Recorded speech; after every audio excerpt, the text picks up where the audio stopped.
month of not spring allergy. Like I had a month before my spring allergies would fully hit, and then climate change is a thing, and like now it's just like every day I wake up and I'm like I really do have the black lung. And yeah, I always just sound perpetually nasally, and I hate it. I hate everything about spring, really. It's my least favorite season. And on that note, we're done. That's the whole episode today. Hate everything. It sucks. Okay, bye. My tater tot has a spring birthday, so I like am not mad. And like, I don't know, daylight savings time is a racket, but I do like being outside in the slightly warmer weather, and I just keep thinking, maybe if I expose myself to the allergens and I strengthen my lungs, I'll be okay. And I'm like, that's not how allergies work, Beth, but go on deluding yourself in that, because you do need to get outside. The serotonin from the sunshine and, you know, the endorphins from exercise are good for you. But yeah, I sound nasally and perpetually miserable. And sorry, dear listeners, that's what you get to hear. My apologies. Though it should make us sound very different now. I apologize for nothing.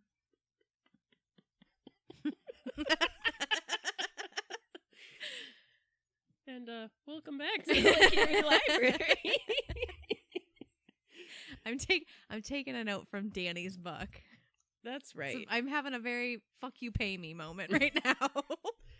You know, that's like, my one sibling says that that's like a very Capricorn way of like living life. And I was like, that's true. I'm like, you know, they say money doesn't solve problems, but it would solve at least 5 of my problems. Like, I'm not asking for a lot, but I'm also like, at what point when you say fuck you, pay me, at what point, like, are you like, no, I don't even want money now. Now I just want to punch you. I feel like, I don't know, but I'm at that point. it's fair. Do I want $5,000 or do I want to feel the cathartic release of punching my enemy in the face? I think I want that. You hear that, Timothy Chalamet? Please don't come at us, Timothy Chalamet. I'm gonna break you like a twig. Oh my God. I am so not worried, but I'm just like, one day we're manifesting this. Like, we become like. Also, Wonka sucked. I'm not saying we're gonna meet Timothy Chalamet someday, but it's Timothée Chalamet. But it's not out of the realm of possibility. And then it's just gonna be one of those things where I don't know if he'll still be with Kylie Jenner at that point or not, but they'll be like, "Hey, we know you dissed us on your podcast," and then it'll just be like him being like, "What's up, dog?" And I'll be just like, "Step up, let's go." And then we'll both pull switchblades. And I will have to hold you back. Like, No, Britta, don't get in between us, Beth. That's how you die. Just let it happen. Have you learned nothing from West Side Story? Don't Mercutio this shit, all right? You stay out of it. And just let me murder Timothée Chalamet. I'm just gonna record it. Again, disclaimer. For legal reasons, everything I say is a joke. Very much so. Except my snaps were pretty good. I hope those stay like crisp on the soundtrack. Are we okay? This whole episode is going to be ASMR. Welcome to the Lake Erie Library. That's me turning pages. Dolly Parton is here.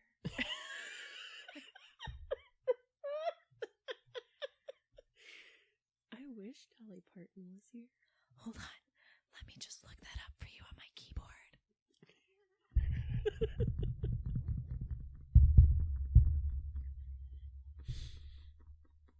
Oh my God, it zoomed in so far. Somebody just turned the volume up to hear what the hell was happening, and then we just cackled right. It's probably male coworker. I'm sorry, male coworker. My cheeks hurt so bad now. My cheeks hurt from smiling. Hey, let's talk about some mob hits. Hey, all right. Hey. Hey, give me some.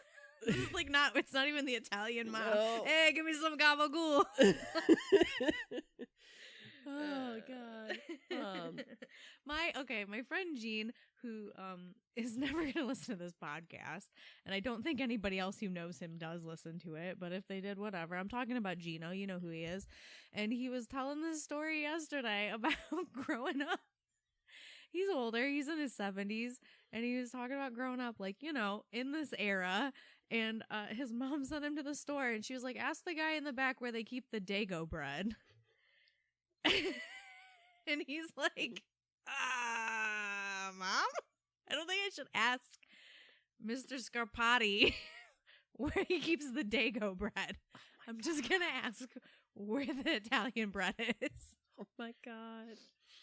The casual racism, prejudice that was like prevalent my back then. grandpa, my mom's dad, who is not even remotely Italian, like a very, very Polish man, had like the most Polish last name ever before it was Americanized. He worked at the foundry, and they all called him Dago because they thought he looked Italian. Yes, I've heard stories like this. Yeah. Just very casual racism. Very casual racism. Jeez. Like, woof. Yeesh. So welcome back to part 2 about Danny Greene. We won't touch on the casual racism anymore because we're not going to call anybody anything that I know. I mean, that's not in my everyday vernacular. No. I have to look up certain things because I'm like, oh, that's for, you know. I do love that one Fall Out Boy song that's like, tell that Mick he just made my day. Yeah, because I don't know all the words that people call like derogatory for like Italian Americans or like Irish Americans and all that. So moving back, catching up, going back to Danny Greene. So where we left off is the Celtic Club was just made, and John Nardi and John Greene are now John Greene. Jesus, Beth. Okay.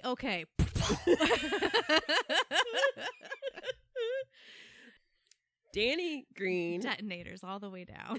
So this is a fair Searching mishmash for a car bomb. Car crash course. John Nardi and Danny Greene. It's a fair mishmash that my brain just did. Danny Nardi sounds like one of these guys. Teenage Mutant Ninja Turtles. Danny Nardi's like their other brother that like they didn't like and they didn't want to talk to, and Splinter was like, no, you stay in the sewer all the time. Don't come out. You stay in the other room. Oh God. People are gonna listen to this 2 weeks in a row and they're like, what? Did Beth and Britta have the cocaine avocado? We got an avocado. Something went wrong.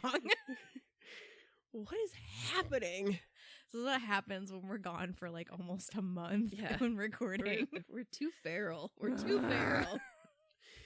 So I just wanted to say, so Nardi, prior to becoming BFFs with Greene, he was already in the Cleveland crime family. He was already in the mafia, but he didn't want to wait to have his dues and essentially be a made man. He was like, I don't want to wait to make money. I don't want to wait to have power. I don't want to wait to like be respected. So sounds kind of like a punk. So he stopped paying tribute to the family, and by the late 1960s, the family was losing patience with him because at that point he had light ties to Danny Greene. He goes down to Florida. He comes back by 1976, and he defended himself against federal narcotics and gun running charges. So he's feeling a little invincible, like, you know, he's got a little bit of clout now, But he's like, at this point, he knows that he's not going to get to be head of like the crime family. He knows that he's not going to be head of the mafia right now if he just waits his turn. So he's like, the enemy of the enemy is my friend. I want to be with John. Jesus Christ. Oh, I want to make bite-sized information on the internet with my brother, and we're just going to teach kids about science, all right? That's all I want from this life. My little glasses and... You don't know what the internet is yet, but several years in the future, it's going to be huge. So Danny Greene is like good with this alliance because Nardi has the mafia was trying to off him because they were like, this wise guy, like, let's get rid of him. And Nardi needed allies, but Greene saw that what Nardi had in his street racket, so he already had some schemes and stuff going on. And Greene's like, yeah, okay, this is beneficial to me. Sure, we can do this. Let's take down the mafia together. And it's at this point when Cleveland will become known as Bomb City, USA.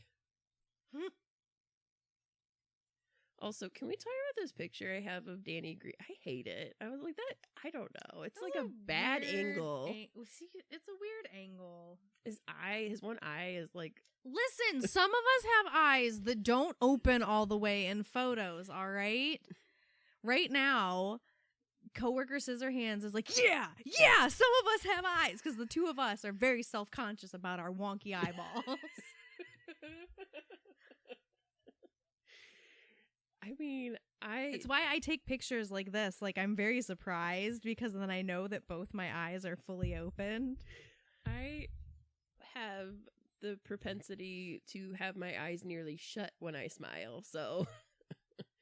But see, but they're equally that mine way. Mine is like that picture of Danny's where it's my right eye, like, no matter what I'm doing, the right eyelid does not go up as high as the left one. So I look like this. Like, I'm like a little bit... I look like, what do you mean I can't take off my sweater? It's hot.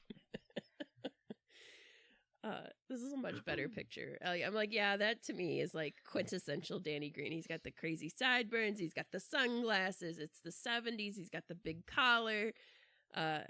He's smiling like, ha ha ha. I just survived another car bombing. Anyways, back to Danny Greene. We already talked about Burns. Burns put out a hit for him. Mm-hmm. As Burns put out a hit for him, there's multiple assassinations. Greene finds an unexploded bomb in his car. Here, I found my notes about the specifics about what went bad between Burns and Greene. So, Danny had requested money. We're jumping back in time a little bit. He was like, hey, give me a loan of $75,000. I want to set up, essentially, it was going to be like a underground gambling speakeasy type situation. Burns is she's doing the weird sniffy burp thing again. Burns, either that or she's like flirting with me. She's being very coy. Beth, stop it. Oh god. So he arranges a loan for Danny through the Gambino family. Because remember, Shonda Burns, as a recap, was like a mob enforcer. He had ties to these different families. So what happens is this guy, Billy Cox, who's like another affiliate, gets the money. He uses it to buy drugs. The police raid his house, take his drugs, and what was left of the $75,000. The Gambinos are like, hey, Shonda, where's our money? And he's like, oh, well, Danny Greene's gonna get it for you. And Greene's like, no, that's your bad. That's your guy that got busted. I'm not doing shit. Haven't they learned anything? Well, to be fair, I guess Scarface and stuff wasn't invented yet. But haven't they learned anything from any of it? Like, you don't do drugs and you don't test your product if you're pushing drugs. Like, you gotta keep your nose clean, literally and figuratively. There's multiple dudes that are like 25 G's to kill the Irishman. Hell yeah, let's do this. But then I imagine it's like minions, like actual minions being like, what that? Oh, and like trying to blow him up and like fucking it up royally because like nobody can get him. And then like there's a day where Danny finds a car bomb in his car, not exploded. He like pulls into a gas station and finds it. So he looks at it and is like, the dumbass didn't set it up right. So he unwires it, takes it apart, takes the dynamite out. At this point, he does know how to wire. He learned. He learned how to do it. He learned from his mistakes. Now I'm picturing him as that kid from The Sandlot, since I brought up Thomas Geary earlier, where he's like, been going about this all wrong. I blame myself.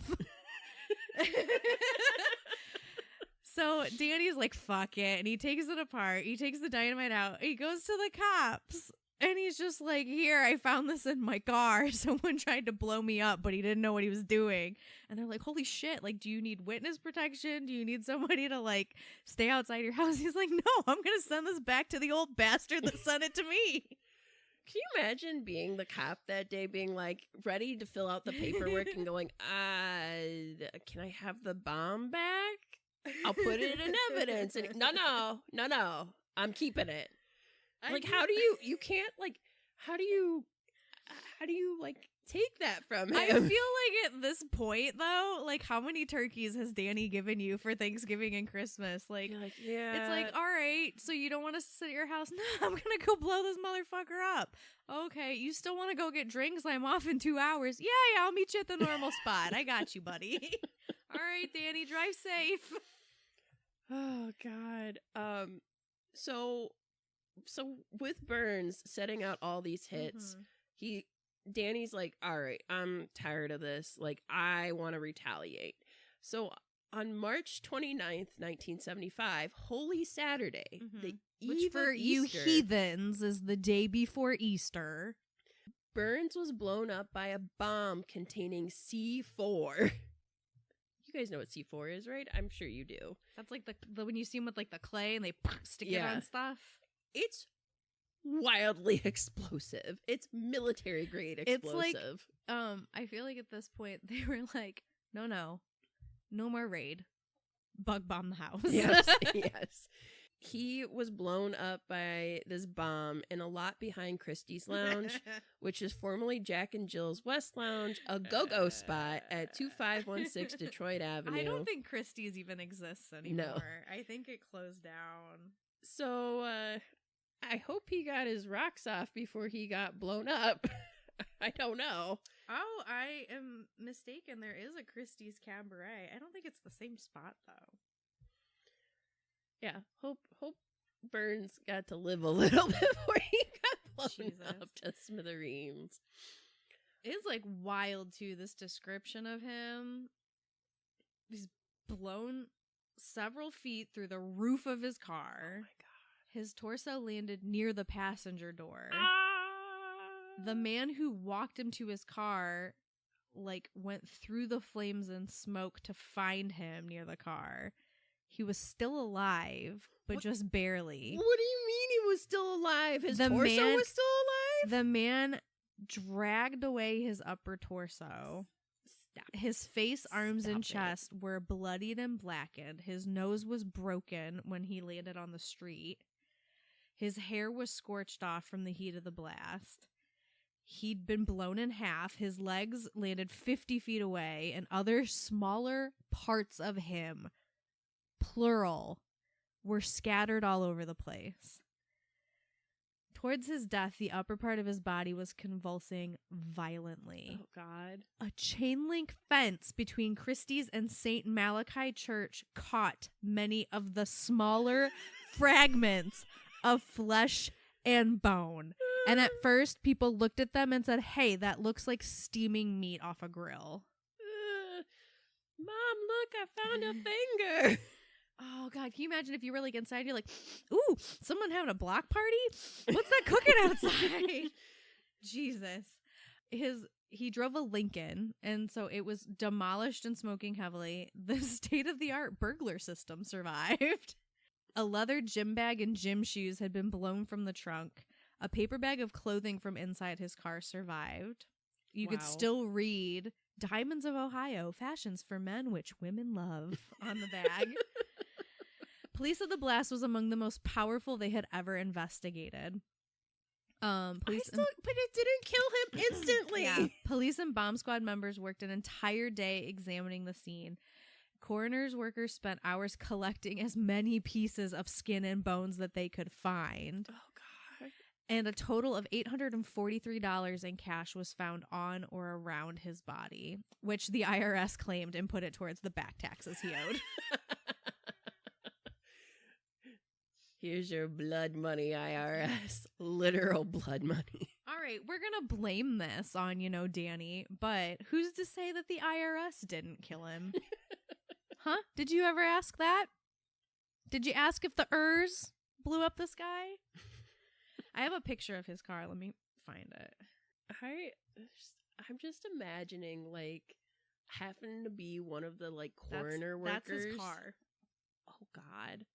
It is mangled. Yes. Like, the hood barely exists anymore. The door has melted and there's holes in it. If this is like the kind of thing you are into looking at, like these weird crime scene photos, Cleveland State University's library has a special collections, and they have like all of this, and it's in their Cleveland Memory Project, so you can access these photos if that's what you're into. If that's your bag of money from Diamonds of Ohio, clothing for men which women love. Moving about a month later. As you say, this is not totally linear at this point. We just wrapped up the whole burn saga. Moving to a month later, on May 12th, another explosion rocked Collinwood. So Greene's apartment at 15805 Waterloo Road. So this was the apartment he bought away from his wife and kids to, just so he had somewhere to stay. It was destroyed. It was bombed, but he only sustained minor injuries from this, which is wild. The second floor of the apartment fell, and he was shielded from, like, Danny was inside his home when the bomb went off, but he was shielded from the debris by a refrigerator that had lodged against a wall. So what you're telling me is much like the Indiana Jones movie that we don't speak about. You can survive a bombing with a refrigerator. Apparently, yes. It wasn't a nuke, but still. There was apparently multiple bombs at his home, and a second more powerful bomb actually failed to explode, which Greene credited to the intercession of St. Jude, because he is Catholic as always, and he wore a St. Jude medal around his neck. So he was just like, thank you, St. Jude, you saved my life with the refrigerator. Like, thank you for interceding on my behalf.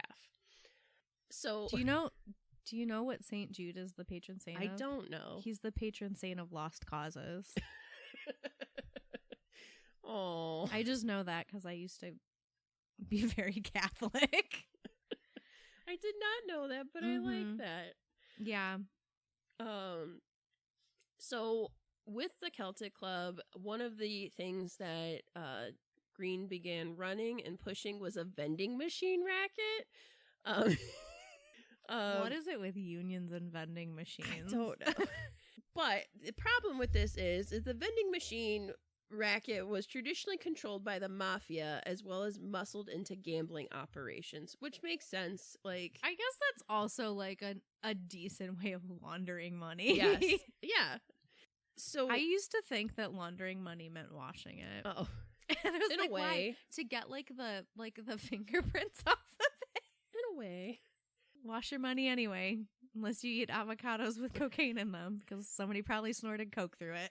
I learned about money laundering at a pretty young, like I was 16 when I learned about money laundering, because for the retail chain I used to work for, one of my jobs was laundering money. Yes, doing Western Union transactions. So we were taught and trained to look for like suspicious activity, because that's one of the ways you launder money is you would send it to people in Western Union transactions. This sounds like, I hate saying that because like the machine was high tech at the time, but it's been like 15 years since I've touched one of those machines, so I'm sure they've changed. But the like we would have to watch, and like if a transaction was over $1,500, we would have to like interrogate essentially the person receiving the money or sending the money. Like, who are you sending this to? What is the cause? And they'd be like, I'm just trying to pay my house payment. And be like, likely story. I just had a conversation about this with somebody else too, because they kind of had this perfect storm of like, they sold a personal item that was like worth a lot of money, and so they got paid for that. And then they like also received like a huge amount of money from like a different situation within their family. And then they also like received money from like a third thing. And it just happened to be like this huge amount of money that they were depositing at the bank. And it was like in cash. Oh no. And so the teller was like making jokes but was like clearly uncomfortable, and as soon as like a different teller saw it, they came over and stood behind them and were like watching the like transaction happen. And they're like, we truly like, I get that like you think this looks bad because we have all this cash, but like it really is like 3 things that would like rarely happen on their own, but they all happened at the same time, and we just want to deposit our money. I don't understand why this is such a big deal. And then a third person in this conversation was like, oh, well, like I work in banking and we have to ask certain questions when that happens, and you have to have a second set of eyes on it for like legal reasons because of money laundering, and we are not allowed to tell you that we are asking these questions because of money laundering. Right. It's wild. Like, thank you, money launderers. I know that's always like because of Breaking Bad, like that's always the like joke is that if you live in like a Midwest city, like what's the easiest thing to launder money through? Car washes.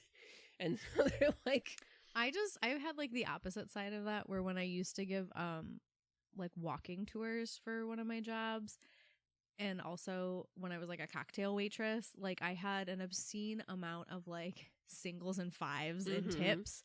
So I would pull out a big old wad of like singles and count off $20 to pay for stuff, and people would just look at me and I would immediately like, I'm not a stripper. Which is funny because I've been on the opposite side of that, where I working at said retail Not that there's chain, anything wrong with that. We're very pro sex workers. Yes, very pro sex workers. But I was waiting on a lady. I just don't want people to be like, is this money like physically dirty? Does it have like hairspray glitter on it or like body oil? I did. Well, money in and of itself is extremely dirty. I did used to do bookkeeping, so I would count hundreds of thousands of dollars in a monthly basis. Bookkeeping. Yeah. Wink, wink, nudge, nudge. And but anyways, when I was waiting on this lady, she went to pay. She paid all in singles, and she's like, "I'm just letting you know, I'm a babysitter." I'm like, "Okay." And she's like, "But the money you're handling is very dirty." I'm like, "Okay, well, yeah, like money's always dirty. I've had money with blood on it, not a big deal." She's like, "No. This is, I work for a woman who is a stripper," and she's like, "And this is her tip money." I just assume money also has like sweat and all other, and like considering the amount of stuff I've worked in customer service and retail and watching people pull money, credit cards, IDs out of boobs, feet, I remember armpits. At the library someone tried to pay a late fee with like boob money, and I said, "Ma'am, that is wet. I will not accept that."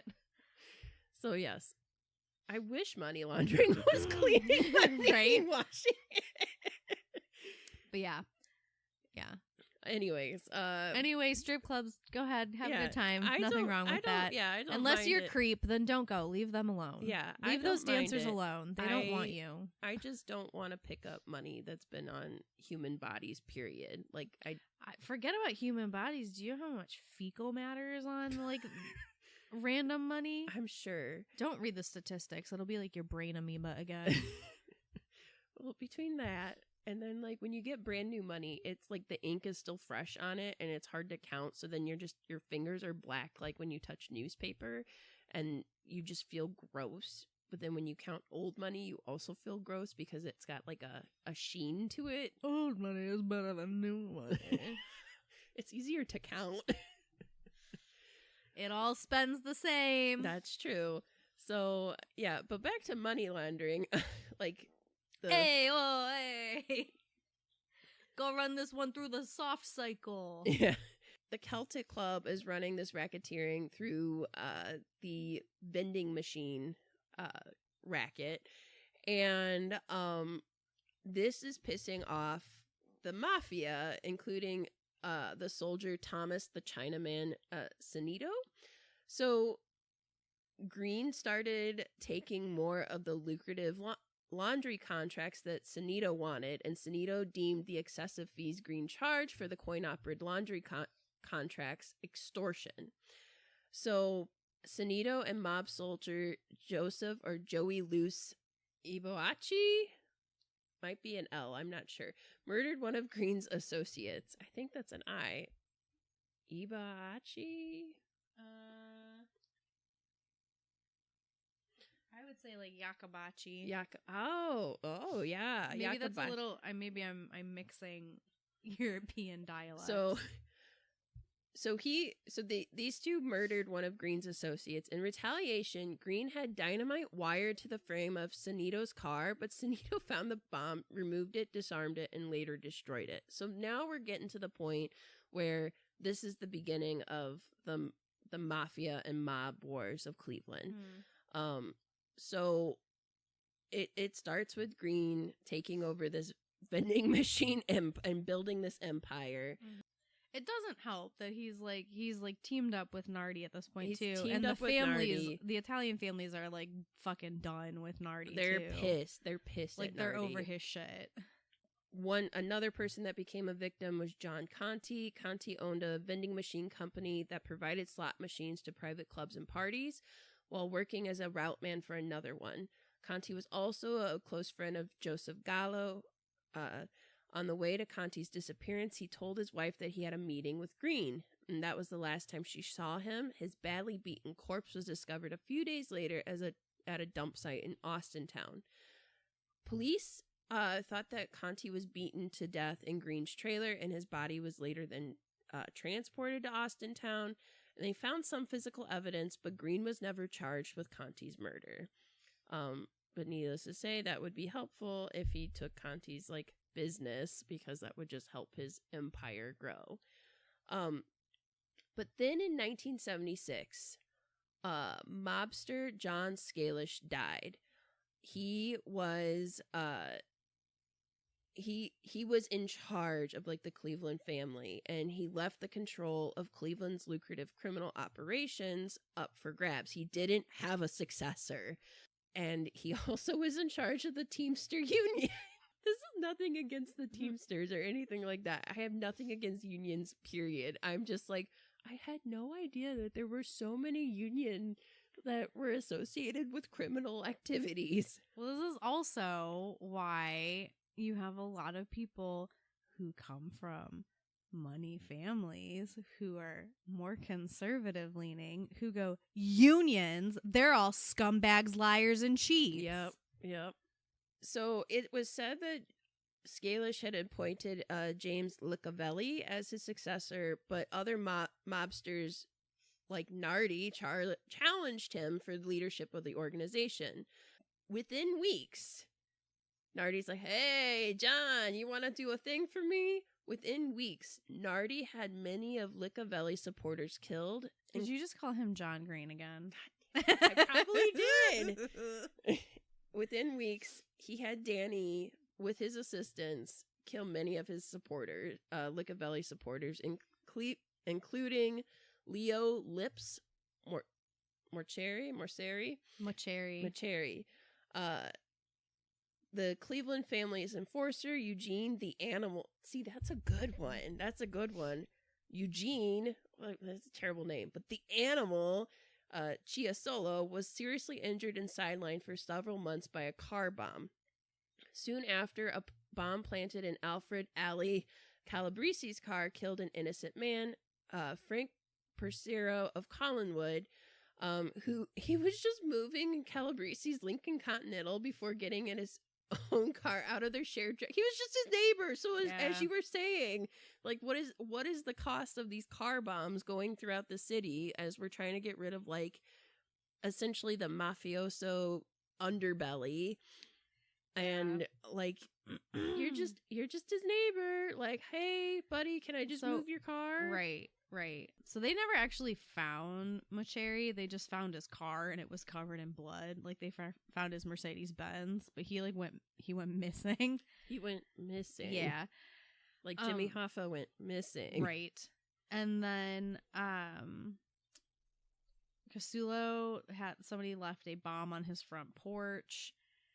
And then all of this is, like, coming to a head that summer. All of these car bombings are going on. So we were calling him Licavelli?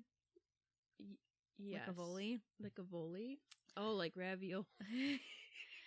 He and the new underboss, Angelo Leonardo, they're like, we're fucking done with this shit. They go to NYC to talk to Salerno, who's the head of the Genovese crime family at this time. And they're like, listen, we got this Irishman he's really a thorn in our side. We got this fucking numpty Nardi who's, like, really chafing us. Can you help us out? Like, we need your help to get rid of them. And Nardi and Danny had already actually gone to New York because they wanted to partner with the Gambino family. That was led by Paul Castellano, about starting a meat business venture in Texas. So Salerno is who they go to in New York City. He's like, all right, well, I'll speak to Paul, the Gambino crime family, and the next time they come to New York City to talk to him, we'll off them. They don't ever go to New York City again. Which makes me feel like they probably had somebody on the inside who are like, man, don't come back here. Yeah. They're going to get you. Like, good for him. At this point, like, 36 bombs in 1976 exploded around the Cleveland area. Mm-hmm. The ATF was tripled in staffing in Northeast Ohio in order to handle the bomb investigations. They tried to kill Nardi specifically at least 2 more times too, not necessarily with bombs. They tried to assassinate him in Little Italy, and then he was like minding his own business and someone shot a shotgun out of a car passing by him at him. And so now Nardi's like popping off, and he's like, anybody who's taking a shot at me is gonna end up fucking dead. You're dead. I'm gonna kill you. He also, just weeks before his death, he was granted an interview inquiring about a rumor that Licavelli and him are feuding. But he stated in the interview, no, we are lifelong friends. That's not true at all. There's no feud. And then he also denied that Danny Greene worked for him, stating that, no, we're just friends. Right. Well, you don't want that out there. But this is the thing that cracks me up about all of this, is around this time, like, all of these people in organized crime were like, you want to quote me for the plain dealer? Come here. No, wait, the light's better over here. Get a better picture of me. Yes. Yeah, you want to talk to me on the news? Let's go. Like, sit down. What, you want a beer while you're interviewing me? Let's do. Like, they loved talking to the media about themselves.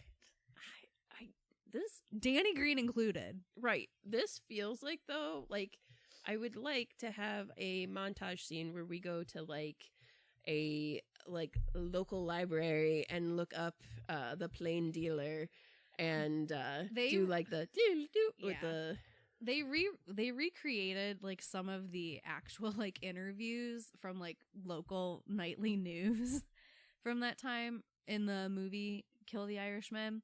And then they show like some footage of it, like real footage of him at the end with like his real voice over it. But it's just funny because they're like, I'm sure they're out there that you can just watch online as well, like local news clips of them being like, well, what do you think about Danny Greene? And some people are like, he's a scumbag, they need to take him away and lock him up. And other people are like, I mean, I think he's all right, he takes care of us, like you make sure that my mom can get her medicine, and like, I mean, he put my little brother through school, so like I think he's an all right guy.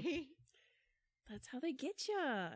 So eventually on May 17th, 1977, a bomb is placed in a car next to Nardi's vehicle in the rear of the parking lot of the Teamsters Joint Council 41 across from the Musicians Union. When Nardi left his office and entered his vehicle, the bomb was detonated by remote control. The impact from the explosion blew away both of Nardi's legs. And according to Kill the Irishman, the book, as Nardi was being pulled away from the wreckage, he whispered, "It didn't hurt." In a final act of defiance, he was then pronounced dead within minutes. I'm just thinking about like That seems so upsetting in the movie. I'm sure it is. Vincent D'Onofrio plays him. Oh man, I really want to watch this. It's 2 hours. 2 hours is a long time. It doesn't feel like 2 hours though, and I feel like it's the kind of movie that you could chunk it out. Okay. That's good. With having a tater tot, that's just not the season of life I'm in now. It's not like a sit down and you gotta watch the plot from beginning to the end type of thing. It's like a key moments kind of thing. So it's like, here's what's going on. Now we're at this point. Now we're in like this situation. Whoop, now this guy's dead. Yeah. So Nardi died in 1977, and then Danny. Hold on, because I gotta say about Nardi. Go ahead. When he died, the FBI started looking into Jack White, who is. That's like what he was known as, and I can't remember if he's Sister Nino. Hold on, I got you. Let me pull up my. Nope, that's the wrong one. Let me pull up my notes. All these guys have like other weird nicknames. Just as a Scalish, who was the previous mafia boss and died in 1976, he died of cancer. So he didn't die like. He got out before they could take him out. He didn't die like, I mean, he died a sad death, but he didn't die. He died because like they tried to do, he had cancer and he had a bad heart, and they tried to do like surgery with his arteries to open those up, and like he died from complications from surgery. But like when they're looking into this, they were like, hey, like is that who did it? Like, did Jack White do this? And like the guy that they asked, I think it was like Ronnie Carabia, they're like, did he do this? The guy's like, no, his gang can't shoot straight. Like, these guys suck. But they are like the main guys trying to kill Danny Greene. Now that they got Nardi, they got to get rid of Danny Greene. They don't have his other name on it. They just have him as Jack White, shoplifter and Cleveland capo. Capo. And they don't have him as a they don't have him like as a whatchamacallit, but I'm trying to see if there's no, it's Licavoli. Licavoli is Jack White. They also called him Blackie. So Danny still is avoiding getting killed, and at this point, like, they already got Nardi, so they're like, the main thing is we gotta get rid of Danny Greene.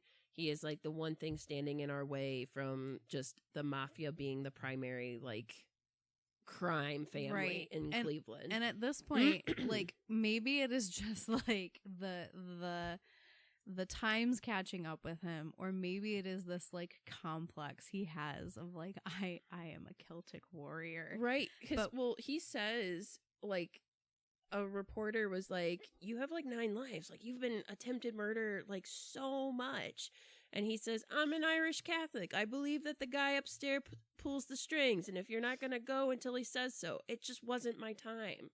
They also said that after Nardi's death, he sat outside with no shirt on under his Irish flag. And when they interviewed him, he literally said, if they want me, they know where to find me. God. In another interview, he posed in front of his boarded up, destroyed apartment building. And he says, oh God, I don't want to but he says, the luck of the Irish is with me, and I have a message for those yellow maggots. That includes the payers and the doers. The doers are the people who carried out the bombing. They have to be eliminated because people who paid them can't afford to have them remain alive. And the payers are going to feel heat from the FBI and local authorities. And let me clear something else up. I didn't run away from the explosion. Someone said they saw me running away. I walked away. So he has this aura about him of just I'm goddamn untouchable. I'm gonna give away this whole freaking movie adaptation of his life, but it literally opens with him surviving a bombing attempt and walking down the street away from the aftermath of this bomb and being like, you gotta try harder than that to get Danny Greene. We're gonna move to so Nardi is killed by a bomb. Mm-hmm. We know that. And after Nardi is murdered, Licavelli then orders a ceasefire with Greene. And he does this hoping to catch him off guard and then plans to have him killed. After their meeting, Greene muscled in on a large West Side gambling operation originally run by Nardi. Greene does offer a percentage because he thinks they're at peace to Licavelli, who's like, no, thank you. Because he's just at this point, no, we're done. We're through. You're going to get offed eventually. Then comes October 1977. Greene goes to a dental appointment. And it's in Lyndhurst, Ohio. Mm-hmm. It's oh, not even killed in Cleveland. You're killed in Lyndhurst. So prior to going to the dentist appointment, his phones are being tapped by the mafia. And so they knew that he was having a routine dental appointment. After he visited the dentist and left the office building, he goes to approach his car. The automobile parked next to his car exploded. So remember, that's how they got Nardi. Right. Not his car, the car next to his car. So he didn't even bother to check the car next to. I mean, I guess he didn't really have time to do it. Greene is killed instantly with this explosion. He actually was stuck under the debris of the car. I read for over an hour before rescuers got to him, or I don't know, maybe I took it as also oh, Danny Greene's under there, okay, we'll take our time. So he was under there for over an hour. He was killed instantly though, he was dead, so they were just trying to retrieve his body. So he did die on October 6th of 1977. The car bomb is believed to have been planted by the hitman known as Ray Ferrito, which is out of the New York Association. He was one of the known associates that came from New York to aid the mafia in killing Danny Greene. So that was the help they got. Greene was then cremated on October 8th, and he was buried at Calvary Cemetery in Cleveland, which, funnily enough, that's also where a lot of mafia members are also buried. So if you are interested in this, you can visit their grave sites at Calvary Cemeteries. That is still a cemetery you can go visit. So what happens now? Danny Greene, the untouchable Irishman, is finally killed. Is everything over? Well, not quite. Unfortunately, the impact of Danny dying doesn't really help the mafia. It actually makes things even worse. You have to remember, prior to that, the cops and stuff are so over all of this because they're just we just keep having people kill each other, and you're only if the crime families are going against one another, you're only hurting yourselves really in the long run. So Ray Ferrito, so he gets arrested in relation to Danny Greene's murder. He then implicates Jimmy Fratino in planning the murder, and Jimmy, not Fratino, Fratiano was indicted for the charges related to the bombing. He fears for his safety, so he agrees to become a government witness against the mafia. he turns against the family. I've watched Goodfellas. I know that's like the number one rule. You don't do that. You don't narc on people. I just always think of The Godfather. It's like, I know you did this. Don't ever take sides against the family again. Kiss of death. So, in return for his testimony, he pleaded guilty to the murder charges and received a 5-year prison sentence, of which he served 21 months. So, not even 2 years.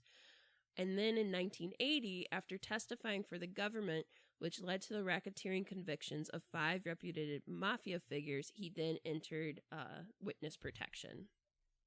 So, because he decided to rat on people, he not only ratted on Cleveland mafia members, he also ratted on people in New York, people in California, people in Florida. So these are big mafiosos that he is ratting out, that they now have concrete evidence and charges against. So now you're taking out all these big bosses, and they don't have the infrastructure, like, planned in case they're like, that was not in their cards of like what they were planning. So by doing this, you have more members ratting out other family members to escape jail time. I was just gonna say, I mean, if you look at all this shit that just went down in Cleveland with all of these car bombs and people getting offed, I don't know if I would, but I think I could understand the standpoint of immediately turning stool pigeon and being like, "Excuse me, Mr. Police Officer, can you call the FBI? I need to tell you everyone I know and every single thing I know that they did. Yep. Also, my new name is Ricky Greenblatt. I'm moving to Indianapolis." So you have all of these people turning in against each other. You have mafiosos now going to jail for life. And by 1990... they estimated that, like, there were maybe a few members of, like, the Cleveland crime family left. They're like, this destroyed the Cleveland crime family as, like, an organized crime syndicate. They did say that in the 2000s, they started recruiting some people again. So it's not completely, like, gone. Oh, God. Please don't off us. We're just telling the story of Danny Greene. We don't know shit about anything. I'm not Italian whatsoever. I know nothing about nothing. She's Greek. Get her. Oh, I'm Greek. I'm Irish. I got 2 strikes against me. I did think about that today. I was like, I wonder how Irish I am. I should take... But I was like, I don't want the government having my DNA. I'm like, I want to take a DNA test just to see. Why, Beth? Why don't you want the government to have your DNA? Did you do something illegal that they need DNA and evidence against you? No, it's okay. It's not recording anymore. Just say it directly into the microphone. No, I just don't want them having my DNA. I did the spit in a tube. That's like the one individual, like, thing about me that I'm like, no, I'm good.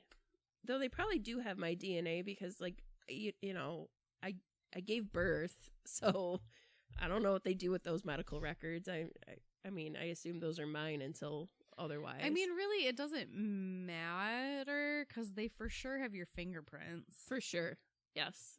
And dental records exist. Yes, they do. So, like, literally the only thing that is preventative by that is, like, oh, well, if Beth kills somebody and we find a hair, we can know it's her.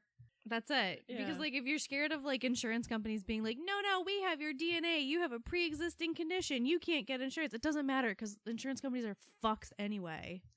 Yeah, I don't know. It's just like that one thing that I'm like, no, I don't want them having my DNA. did it, but then I was really disappointed when I didn't have, like, certain, like, ancestry? Anything? Well, no. When I didn't have anything, like, shit, direct ties to, like, someone famous or something like that.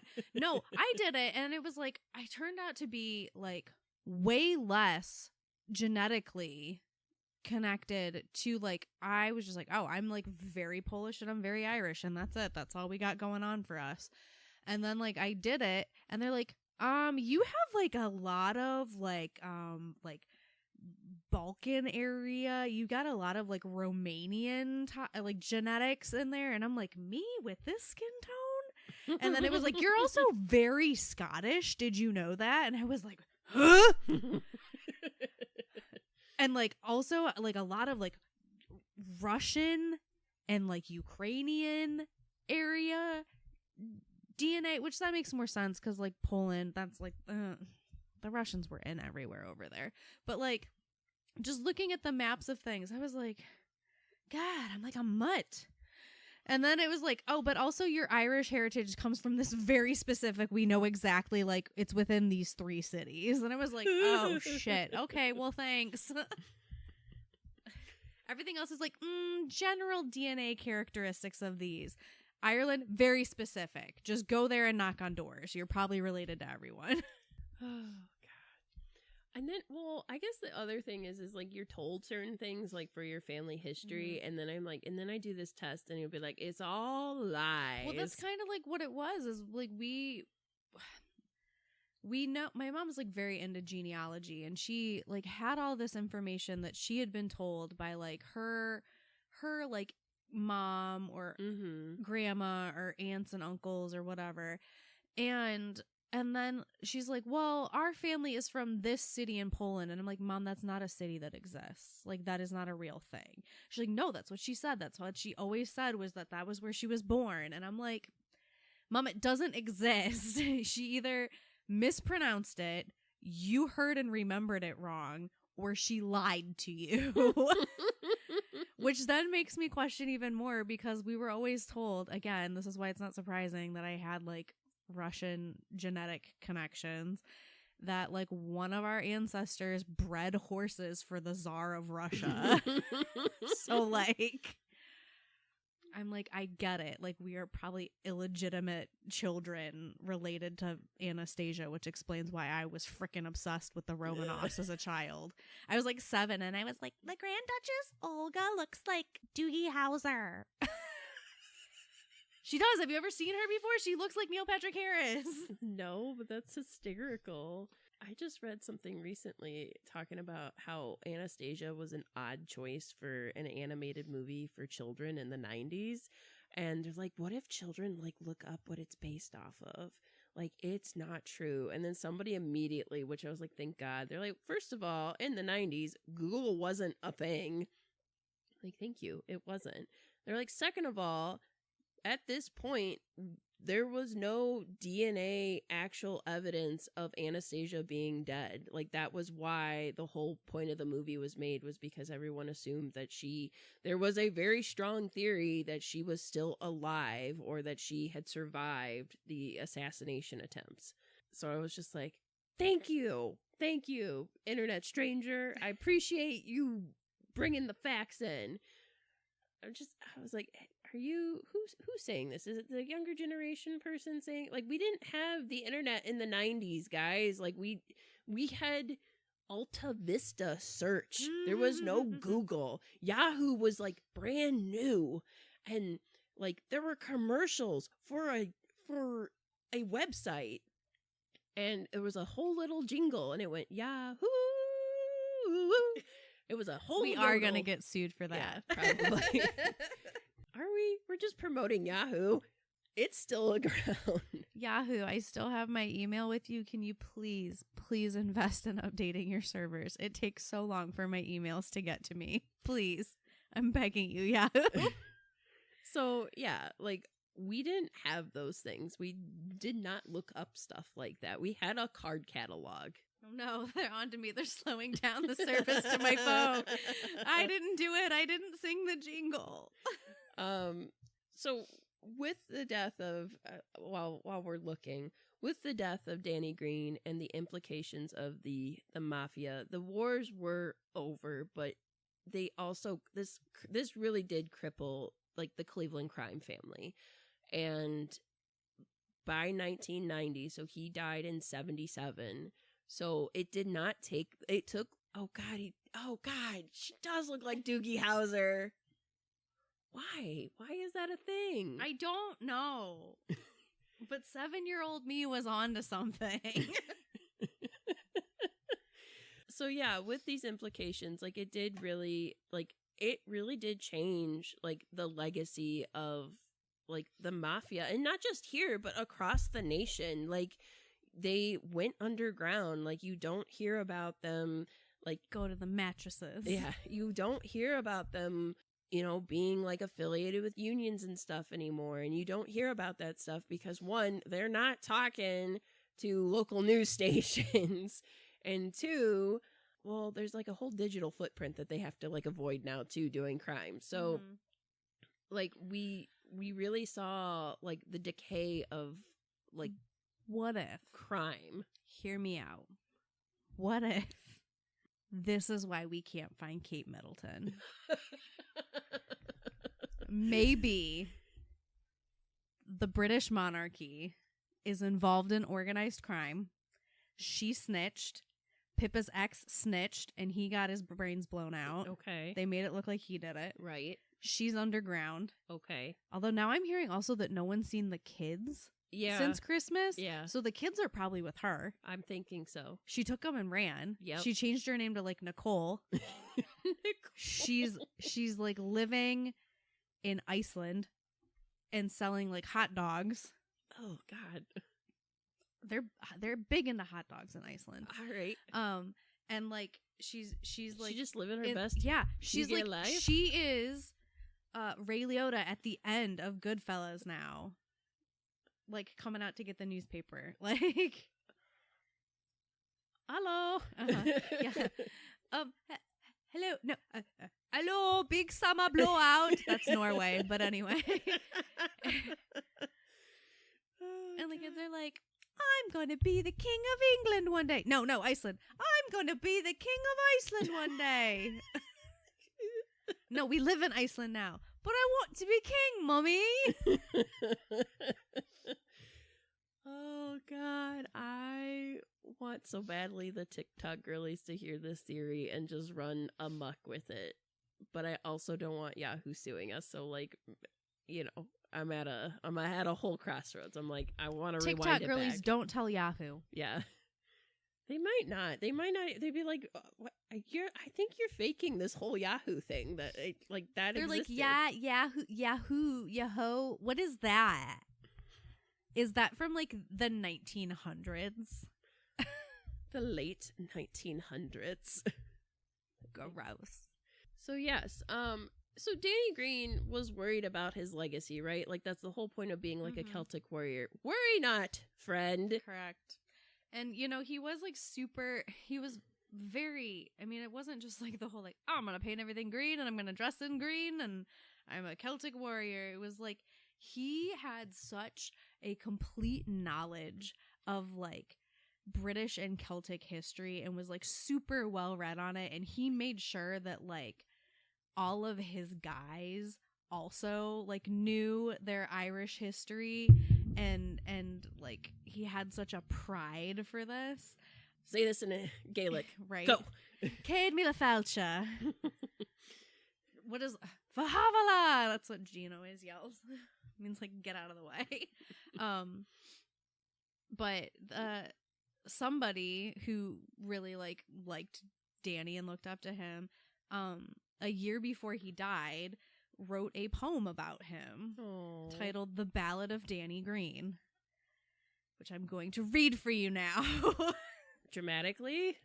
I'm not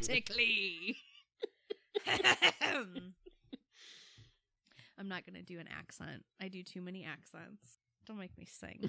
Anyway, all right. The Ballad of Danny Greene. Among the crow, the story says, a man was judged by fiercest foe. Many scalps a brave chief took, who fought his way to fame. Often he outwitted death, ere history prized his name. A modern warrior known as Greene was very quick and smart and mean. He scrambled hard and fought like hell and led a charmed existence. They shot him down and blew him up with most regular persistence. Through guile and luck and skill, Danny Greene is with us still. He does his job as he must do, with zeal, finesse, and pride. It's hard to keep a good man down with St. Patrick at his side. Someday he'll die, as all we must. Some will laugh, but most will cry. His legend will live on for years to bring his friends mixed pleasure. for he has done both bad and good and lived his life full measure. All right. I did enjoy that, actually. That's an honor, man. Were you like waiting for it to be like D, dangerous, A, also, N, not a chump. An acrostic? Yes. I hated acrostic poems in school. You get to Y and you'd be like, oh, God. You always had to make like acrostics of your name. And I'd be like, yeah, just Beth, right? And they're like, no, your proper name. And I'm like, God, nobody else has a Z in their name except for Zach. God. Like, I would get so mad. I'm like, do you know how many... this is dumb. I hate this. Anyways, Danny Greene also had a book written about him called To Kill an Irishman. No, I thought it was just Kill the Irishman. Kill the Irishman. By Rick Porrello, who is a former Cleveland area police lieutenant. His grandpa was also involved in all of this. He was also a member of the Cleveland police force back in the day and had died mysteriously. And Rick grew up knowing tangentially that it was connected to this, but it was like a thing that they didn't talk about, which is why he was like, I gotta write a book about this. They then made a movie. They did make a movie called Just the Irishman, The Legend of Danny Greene, but then Kill the Irishman came out in 2011. I'm assuming that's the same movie we've been talking. Yes, Ray Stevenson, yes. Vincent D'Onofrio, Christopher Walken, and Val Kilmer's in that. He's the police guy. Oh, yeah, I do want to see this. Linda Cardellini plays his wife. Oh, Christopher Walken plays Shonda Burns. Fanula Flanagan is also in it. She's like his She is like essentially, I don't know if she's meant to be related to him. I think she is just kind of like a figure in his life who thinks like, oh, Danny, like you turn out to be such a ne'er-do-well and like a no good. I don't want anything to do with you. And then he is like constantly like, why are they trying to evict you right now? How much do you owe? Here, take this cash and fuck off. Leave her couch on the thing. And she's like, I don't want your money. And he's like living in a freaking like trailer in front of her house. So you know what I thought was funny is like looking up and researching stuff about Danny. There's nothing about him being like a womanizer or being like just a bad spouse or well, there's not really much about his family, but like there's just nothing. Also, like you get this idea like in mafia movies and TV shows that like mafia men are not good to their mob wives. Like they expect to like the wife's who you go home to, but you got side pieces, and you don't read about Danny Greene having side pieces. So I'm like, either one, he didn't have side pieces, or two, if he did, he had a girlfriend like after he and his wife like separated.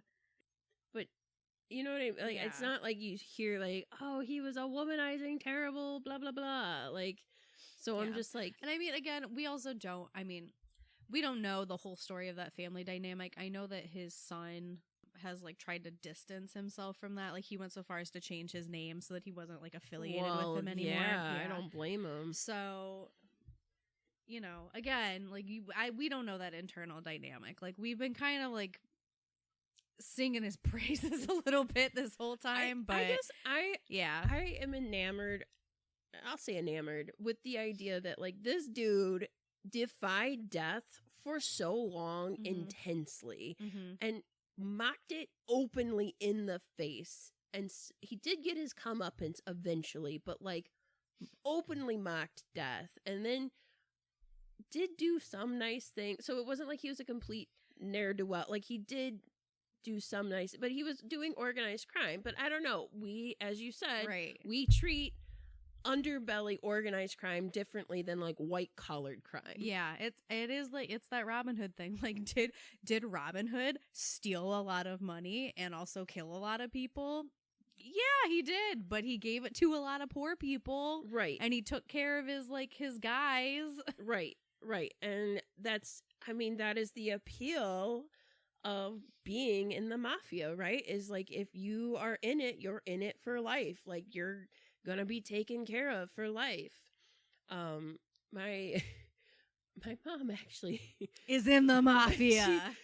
She said when she was growing up, because she came from a poorer family, she often thought about wanting to be in the because of the romantic views you saw on TV. Because she's like, I just wanted that family to take care of me. Like, I wanted to be a taken care of child. And I'm like, I get that. Like, when you have a big family like you do in a mafia, like, you are taken care of. Like, they show all those scenes in Goodfellas when they're all coming together and eating spaghetti, and like Robert De Niro has ketchup, and I was like, wait a minute, is that a thing? Is that a thing? You put ketchup on your spaghetti? What? Have I been eating spaghetti wrong this entire time? I have questions. I'm not Italian. That sounds heinous. Well, that's like, there's like a Heinz commercial that's like from like a year or two ago, and it's talking about this little girl putting ketchup on her spaghetti. And ketchup is so sweet, though. And I'm just like, is that a thing? I didn't know it was a thing. I know when you go to other countries, because like certain places when you go there, again, weird to bring up Iceland multiple times in this episode that has nothing to do with Iceland. Sponsored to by. If you go Iceland, I just really want to visit you. But preferably not when your volcano is erupting. Yep. But if you go there and you order like mozzarella sticks, they bring you ketchup, because like marinara sauce isn't really a concept to like. They're like, mozzarella sticks is like not a food of ours. Like, that's like a weirdly American thing, but like we know tourists eat it, so I guess we'll put it on the menu. Or like, I know if you go to like, I don't know why I got so offended. I've definitely eaten mozzarella sticks with ketchup before. Like, I'm a heathen. A lot of places in like Europe, if you go and you like are like, I want chips and salsa, and like they'll bring you like tortilla chips and marinara sauce, because they're like, what are you talking about? Like, that's not a thing that we serve here. I've heard about the Great British Bake Off with when they have to do Mexican food as the theme. And they don't know about the avocado. Unless that's why we can't find Kate Middleton. Oh my God. In my head now, she is now like the Don of like a mafia. And she's just sitting back with like rings on and like is just pulling strings and like taking people out. A year from now, people are going to listen to this episode and be like, what? And have to Google this pop culture moment. I hope a year from now, they're like, oh, yes, she was fine. She just wanted a divorce and was like trying to leverage things in her favor by letting the media tear them apart. And not like, my God, can you believe they're speaking so ill of a dead woman? Like, I'm really hoping it's the other thing. Yeah. Yes. But yeah, so pop culture wise, Danny Greene had many movies made, well, not many, just The Kill the Irishman, but that was a pretty big deal. He had many movies made about him. Just one specifically. Okay, so to be fair, there is like a documentary about him. I honestly thought The Irishman on Netflix and I don't know, Black Mass, those all came out. Well, The Irishman came out in like 20, but I didn't like touch it because, COVID. But like, I was like, there's too much going on. I don't have 3 hours to kill to watch a movie. But Black Mass came out around the same time. And I just honestly thought these were all about the same. Being from Ohio, I was like, they're all about Danny Greene, right?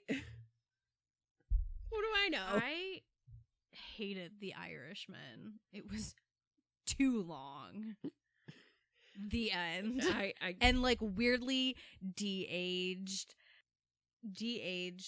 like Robert De Niro's face. Did it have like freaked the CGI? Me. I hated it. Yeah, I feel like that became like a big thing in movies, and I'm like, I'll allow it in Rogue One because it's for like 2 minutes tops, but I'm just like, can we not just let people age? Just let's not make prequels and mess with the like ages of people. Let's just, let's go back to using practical effects. Yeah, just I don't know. Freaking cast somebody else as that character. If you so badly want to use Bob De Niro, let him do the parts where he's old, and then cast somebody else as him when he's young. Well, it's all right. He's busy right now. He just had a baby. Same with Al Pacino. Jesus fucking Christ. You knew about that, right? Get a vasectomy. You're so old. They are both in their 80s. God, I don't know. I just saw Al Pacino come out at the Oscars, and it was like, all right. And then Al Pacino, and he just comes out, and he was like, well, I see Oppenheimer. And he didn't even, there was nothing grand about it. He just didn't give a shit, and he was so underwhelmed by it that he was like, I'm not even going to be like, all right, it could possibly be this, the Oscar. He's just like, well, Oppenheimer, all right. And was done. I'm like, oh, sorry, Al. Sorry to take up so much of your time for this thing that you agreed to do. Is it past his bedtime? I don't know. And then Robert De Niro was just looking pissy the whole time, sitting in the audience. Is it also past his bedtime? I don't know. I think that they're just ugh. If you're not giving me a thing, I don't want to be here.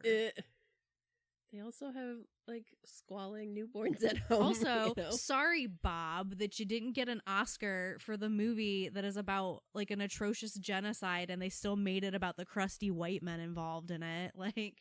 Sorry. Lily was robbed. I'm done. Emma, you already had a fucking Oscar for La La Land, which also sucked. Give her your Oscar for this. That's bullshit. I don't have skin in the game. I didn't watch the Oscars. And I haven't watched any of the movies either. I just watched it because I knew someone who was nominated for something. But yeah, so if you guys like Cleveland history, you can visit a lot of the places that we've mentioned. Some of them are still standing. You can visit the cemetery where Danny Greene is buried. You can also watch Kill the Irishman if you want just kind of an abbreviated or a visual to go along with our sprawling you can also read the podcast. Book. The book is kind of the authority on this. Mm-hmm. And I feel like that's a good chunk of Danny Greene. I hope you guys enjoyed. Oh no, you said chunk of Danny Greene, and I'm just thinking of Shonda again and it being stuck in the fence. I found a chunk of Danny Greene.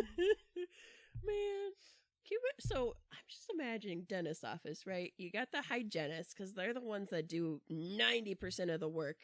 Can you imagine being his hygienist for the day? Because it was coming out after and being like, they always have that one-way conversation with you where they're looking down at you with the bright light and then doing the mouth picking and all that fun stuff and cleaning your teeth and then so how's your day going, Danny? What have you been up to? What are you, did you hear about blah blah blah blah blah? And then, yeah.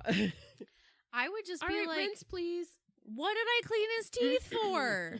What was the point? They're not even in his face anymore. You just imagine though, and then they're not even getting the body right away. It takes them an hour to recover his body. And so you're just sitting your whole day just completely, or I was the last person to talk to Danny Greene. I'm sure it broke their windows out of their building too. So those poor people. I just wasted 45 minutes cleaning the teeth of a man who's never going to use them again. Now we have to get new windows. He said he was going to give me a turkey for Thanksgiving. That's true. It's a month away. Now I got to go buy a turkey. So yeah, I feel truly, while people sing their his praises and think of him as kind of a Robin Hood character, the worst part of this is all of the collateral damage that happened to neighbors, passersby, just random people. He did also kill a lot of people. And he killed a lot of people. And he cheated a lot of people out of money. I mean, that's a lot of, that one I'm well, yes, he did, but so have a lot of other more legitimate people. Yeah. So yeah, so I hope you guys enjoyed our little diving into some true crime history with the sordid life of Danny Greene. And if you didn't enjoy it, I don't care. I apologize for nothing. And once again, thank you to our spooky sponsor. Hey, thank you, spooky sponsor, Gabagool. And we hope that you either enjoy some like corned beef hash type Irish dish. I don't know what else you eat on St. Patty's Day. Colcannon and soda bread. Soda bread would be good. Colcannon's so good, man. I don't think I've had It's like mashed potato casserole. Ooh. It's so good. I will have to venture into that. Maybe some soup with a barley in it. Yeah. Oh, I do have to say I was very proud at my show last night. I read tarot at intermission, and I always offer to answer questions for anybody who has them. And there was like a teenage kid there, like a young teenage kid there. And so I went up to him and I asked him if he had a question. He said, "Oh no, I already asked my question about the show to someone else." And I was like, "It doesn't have to be about the show. It can be about anything." And he's like really like, I just is this show improv? And I'm like, you want to waste like a communication with the realms beyond? You want to waste it on? It feels like asking a genie what the weather's gonna be tomorrow. Like, you don't have anything you want to know. And he was like, what is the best Irish food? And then like the answer I gave him from the card as I interpreted it wasn't potatoes. He's like, oh, I would have thought potatoes. And I was like, well, to be fair, there's a bit of bad feelings about that whole potato situation. He's like, yeah. And I was like, if you want to call it a famine. He was like, or, a genocide, because that's what it was. And I was like, yes, we have hope for the future. That is a whole other story, listeners. I was just like, good on you. Where'd you learn that from? Hank Green?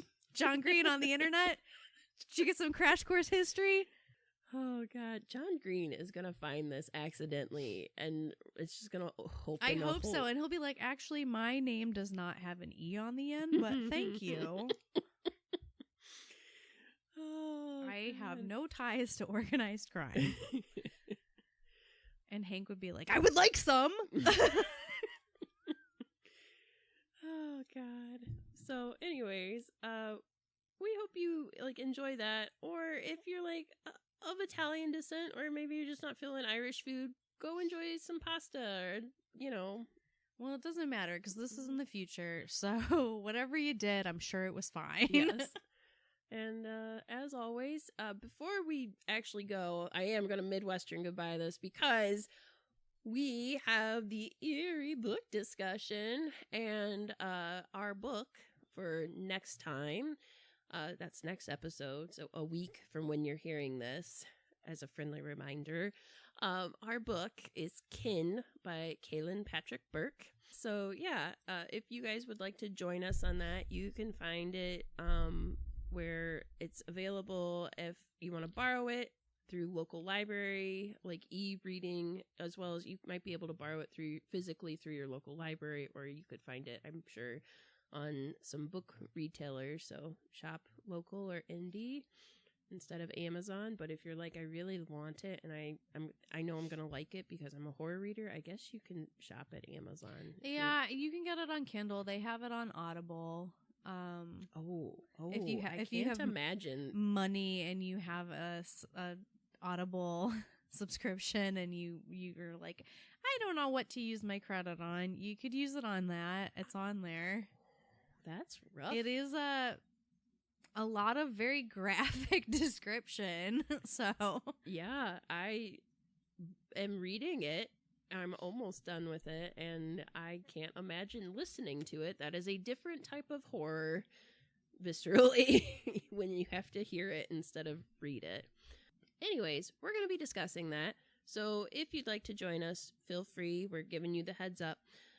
Otherwise, if you just want to be along for the ride, thank you for joining us. And as always, stay spooky, friends. Okay, bye.